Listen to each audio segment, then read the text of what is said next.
महाराष्ट्र में इस वक्त शोक की लहर है। अजीत पवार के तमाम जो समर्थक हैं, उनके चाहने वाले हैं, उनके अंतिम दर्शन करने के लिए बारामती अस्पताल पहुंच रहे हैं। उधर महाराष्ट्र के मुख्यमंत्री देवेंद्र फडणवीस, डिप्टी सीएम एकनाथ शिंदे और महाराष्ट्र के राज्यपाल आचार्य देवव्रत भी उनकी पत्नी से मुलाकात करने के लिए पहुंचे। और शरद पवार भी परिजनों से मिलने के लिए पहुंचे, परिवार के बीच में पहुंचे हैं। ये अस्पताल के बाहर की तस्वीरें हैं, जहां पर भारी संख्या में उनके तमाम प्रशंसक इस वक्त मौजूद हैं और एक झलक अंतिम दर्शन पाने के लिए घंटों से इंतजार में खड़े हुए हैं। ये हॉस्पिटल के अंदर की तस्वीरें हैं, जहां पर एकनाथ शिंदे, महाराष्ट्र के मुख्यमंत्री देवेंद्र फडणवीस और अजीत पवार की पत्नी सुनेत्रा पवार मौजूद हैं। क्योंकि ये दुखों का पहाड़ है, इस तरह से अचानक अजीत पवार का चले जाना किसी ने कल्पना भी नहीं की थी। महाराष्ट्र के राज्यपाल आचार्य देवव्रत भी परिजनों से मुलाकात करने के लिए पहुंचे हुए हैं। तो हजारों की तादाद में जो उनके प्रशंसक हैं, चाहने वाले हैं, वो इस वक्त बारामती हॉस्पिटल के बाहर मौजूद हैं। कल अजीत पवार का अंतिम संस्कार किया जाएगा। महाराष्ट्र में 3 दिनों के राजकीय शोक का ऐलान किया गया है और पूरे राजकीय सम्मान के साथ में कल उनका 11 बजे अंतिम संस्कार होगा। उससे पहले उनके तमाम जो प्रशंसक हैं, चाहने वाले हैं, वो उनके अंतिम दर्शन करने के लिए पहुंच रहे हैं। अस्पताल के बाहर जो हजारों की संख्या में लोग मौजूद हैं, उनकी आंखों में दुख है, आंसू हैं और बस एक झलक देखना चाहते हैं अपने दादा को।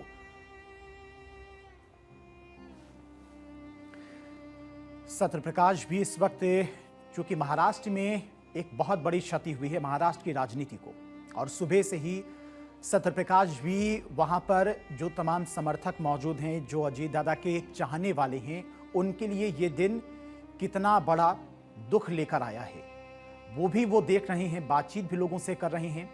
सत्यप्रकाश, फिलहाल अभी क्या कुछ तस्वीरें वहां पर हैं?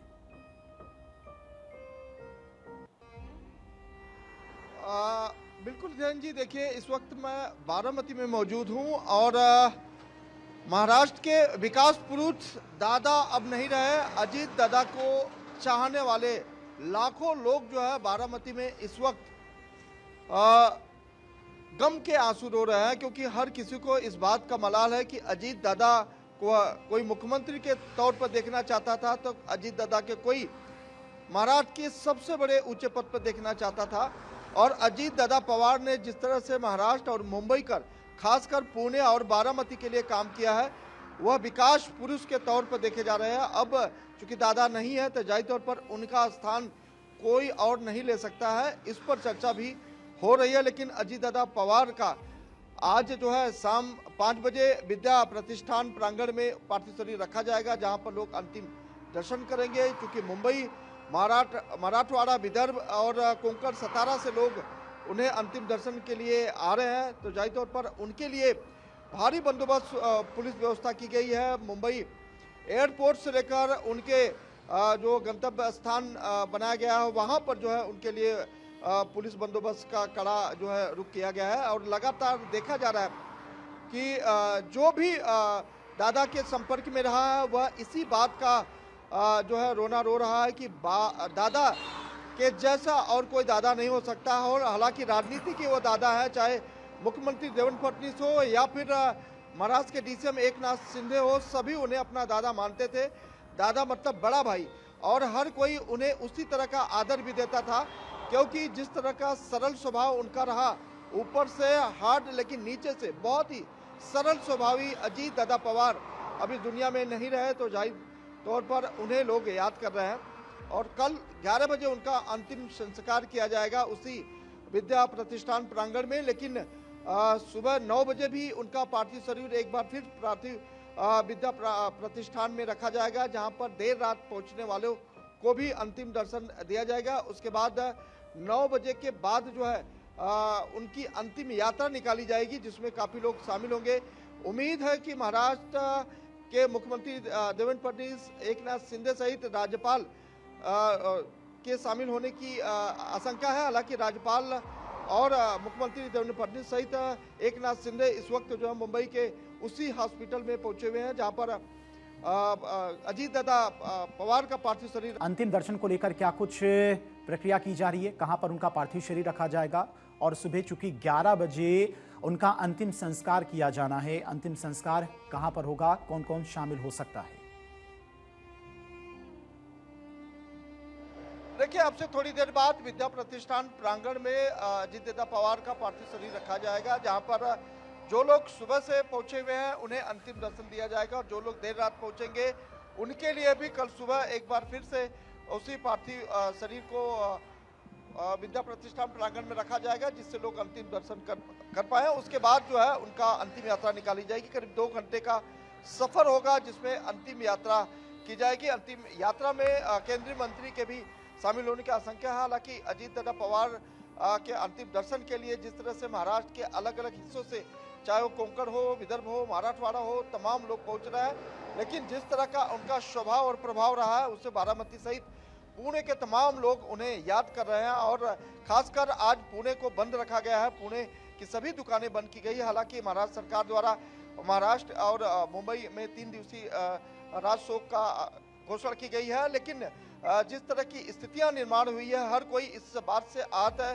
कि अजीत दादा पवार इतने जल्दी किसी को कैसे छोड़कर जा सकते हैं। कई लोग ऐसे हैं जिन्हें अब तक इस बात का विश्वास नहीं है कि जो खबरें चल रही है वो सही चल रही है, यानी कि लोगों को आंखों देखी भरोसा नहीं हो रहा है कि अजीत दादा पवार इतने जल्दी कैसे छोड़ के चला। हर कोई अपने दादा को याद कर रहा है, कोई तस्वीरों के माध्यम से दादा को याद कर रहा है, तो कोई पोस्टर बैनर लगाकर अजीत दादा को याद कर रहा है। तो कहीं न कहीं देखा जा रहा है कि अजीत दादा पवार का जो कार्यशैली रही है, चाहे वो राजनीतिक गलियारे में हो या फिर परिवार में हो, हमेशा जो है प्रमुखता तो उन्होंने निभाई है। और एक बात तो तय है कि एनसीपी को अलग करने के दरमियान भी उनका दिल जो है हमेशा जो है अपने परिवार के साथ लगा रहा है, चाहे वो शरद पवार हो, चाहे सुप्रिया सुले हो, हमेशा से उनके साथ लगा रहा है। इसीलिए कहा जाता है कि अजीत दादा पवार जिस नेतृत्व को संभालते थे उस नेतृत्व का वह कड़ाई से पालन करते थे, चाहे वो राजनीति हो या फिर कोई जिम्मेदारी। कहा यह भी जाता है कि अजीत दादा पवार के पास जब कोई काम लेकर जाता था तो कभी उन्होंने पूछा नहीं कि काम छोटा या बड़ा, हर किसी के लिए अधिकारी को तैनात करते थे, उनका काम किया जाता था। ये रहा अजीत दादा पवार का प्रभाव और स्वभाव।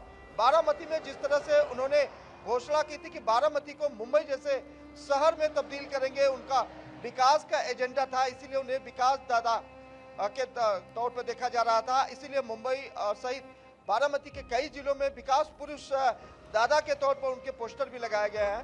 तो हर कोई अपने तरीके से, अपने जिम्मेदारी से, अपने मन से पोस्टर बैनर लगाकर अजीत दादा पवार को याद कर रहा है। बिल्कुल, ये दुखद घड़ी है, दुखद समय है उनके परिवार के लिए और उनके तमाम चाहने वाले समर्थकों के लिए। जिस तरह से अचानक से उनका आकस्मिक निधन हुआ, बहुत सपने देखे थे। बारामती जहां से वो 6 बार विधायक रहे और 6 बार उप मुख्यमंत्री रहे, वहां से लगातार चुनाव जीते रहे और एक कल्पना उन्होंने की थी, सपना देखा था कि बारामती को मुंबई जैसा बनाया जाएगा, लेकिन अब वो सपना ही रह गया। अजीत पवार की अगर कद के बारे में बात की जा, चूंकि सत्यप्रकाश आपने महाराष्ट्र की राजनीति को बेहद करीब से देखा और समझा है, कवर करते आए काफी सालों से। अजीत पवार के बारे में क्या कुछ लोगों की सोच थी, किस तरह का उनका कद था, लोग जो उनके प्रशंसक हैं, चाहने वाले, किस तरह का प्रेम और लगाव महसूस करते थे?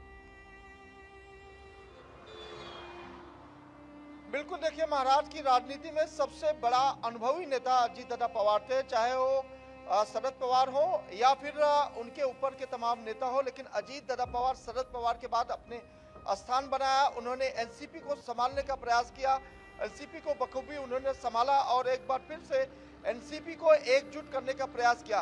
पिछले दिनों मुंबई महानगर पालिका चुनाव के दरमियान अजीत दादा पवार ने मीडिया से बातचीत करते हुए कहा था कि आने वाले 4 अप्रैल या 7 अप्रैल के दरमियान जब शरद पवार अपनी राजनीतिक कैरियर से संन्यास लेने वाले हैं, उस दरमियान एक बड़ी घोषणा होने वाली है जिसमें दोनों एनसीपी एक होने वाली है, यानी कि शरद पवार की एनसीपी अजीत पवार के साथ विलय होने वाली है। इसकी भी चर्चा जोरों में चल रही थी। अब ऐसे में एक सपना था अजीत पवार का कि दोनों एनसीपी को एक करके मजबूत एनसीपी बनाएंगे। तो ये कहा जा सकता है कि अनुभव के मामले में और शासन को चलाने के मामले में, शासन का बड़ा अनुभव के मामले में अजीत पवार का कद सबसे ऊंचा था। इसीलिए खुद देवेंद्र फडणवीस इस बात को मानते थे कि हमारे बड़े भाई, राजनीतिक गुरु हमारे, अब हमें छोड़कर चले गए हैं।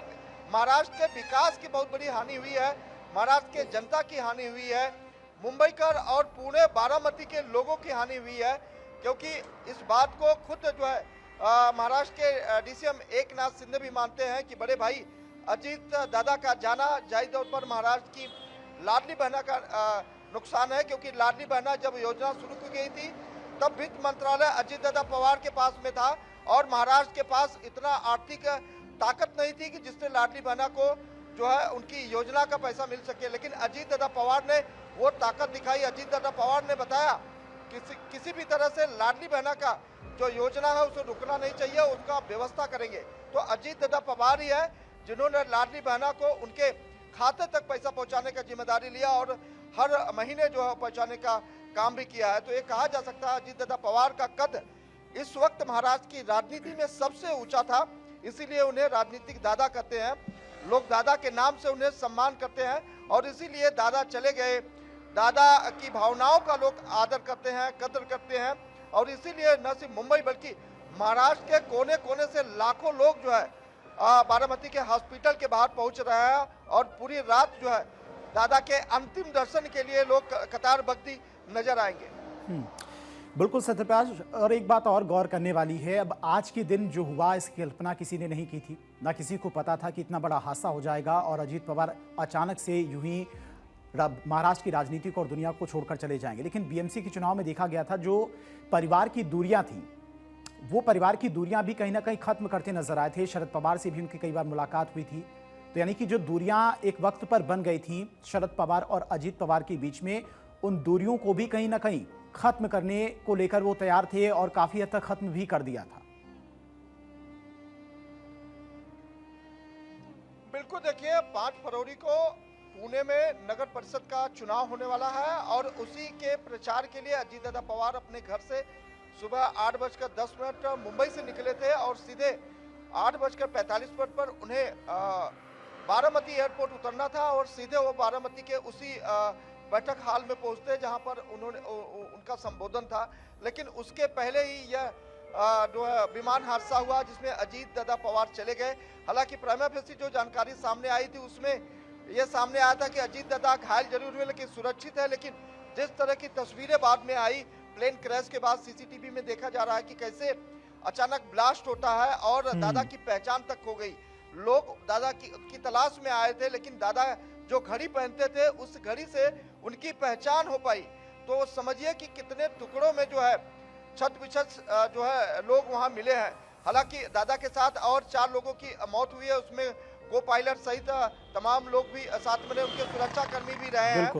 लेकिन अब चर्चा इस बात की भी हो रही है कि उनके साथ जो अटेंडेंट्स थी पिंकी माली, उनके पिता ने यह इस बात का भी जिक्र किया है कि कल बिटिया का फोन आया था और बिटिया ने कहा था कि आज हम अजीत दादा पवार को लेकर पहले बारामती जाएंगे, उसके बाद नांदेड़ जाएंगे, फिर मुंबई वापसी करेंगे। 16,000 किलोमीटर 16,000 आवर्स का अनुभव रखने वाली इस बिल्कुल सत्यप्रकाश जेट विमान का अगर अजीत पवार के यूं जाना उनके परिवार के लिए किसी सदमे से कम नहीं है। लेकिन बाकी जो 4 अन्य सदस्य थे, पायलट, को पायलट, फ्लाइट अटेंडेंट, उनके भी परिवार में इस वक्त शोक की लहर चुकी।